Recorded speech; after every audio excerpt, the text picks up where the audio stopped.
May I share a He's Able story with you?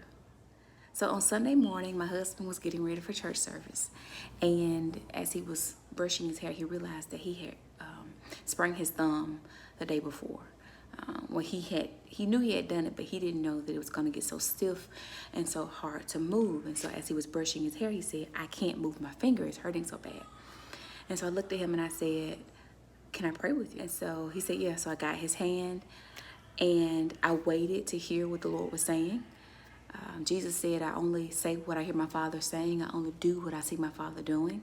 So I paused for a second and I felt like I could hear the Lord just speaking to that thumb and saying, "Be healed." Okay, I had to go get Piggy. He was crying. And so I said, "Let me pray with you. May I pray with you?" He gave me his hand and I felt like I heard the Lord just speaking to it. So I said, "Thumb, be healed." And I got his hand and I said, "Father, I ask that you would heal his hand, heal this finger, release your healing power, that it be completely restored and healed in Jesus' name." I let his hand go. And I said, how do you feel?" And he began to wiggle his finger. He said, "I can move it." And I said, "Was all the pain gone?" He said, "Well, there's still some pain there, but I definitely can move it, and I couldn't move it before." And then maybe about 20 minutes later before he left, I asked him again, "How's your finger feeling?" He said, "It's feeling a whole lot better." So I just wanted to share, even though it may seem small to some, may seem big to others, it was definitely big for me because it reminds me that God is able. And not just that he's able. I think that as believers, we can very easily believe that he is able. But I want this testimony to you to mean that he's willing.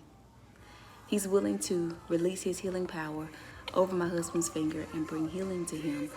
And today is feeling even better than it felt on Sunday. God, he's able. So I'm going to do more of these he's able talks. So if this encouraged you, and if you have a he's able story, send them to me. Send them to my inbox. And I share those he's able stories. If you want me to say your name, I'll say your name. If you don't want me to say your name, I won't. But I just feel like we owe it to one another to share our good news, to share what the kingdom is doing, to share the goodness of God, to share how he's able, and to share how he's willing. So if you have any stories, send them to me. We'd love to hear them.